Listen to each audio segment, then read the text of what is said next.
నమస్కారం. మేము విజయ్ కుమార్ గంట. జీవితం ఎప్పుడు నల్లేరుపై బండి నరకలా ఉండదు, వడ్డించిన విస్తరలాగానూ ఉండదు.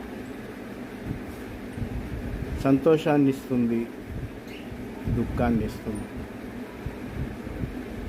గద్దర్ అన్నట్టు ఒకరి సుఖం మరొకరికి ఖేదం. మనం ఖేదంలో ఉన్నప్పుడు పట్టించుకునే మిత్రులు, హితులు, సన్నిహితులు, బంధువులు ఎవ్వరూ ఉంటారు.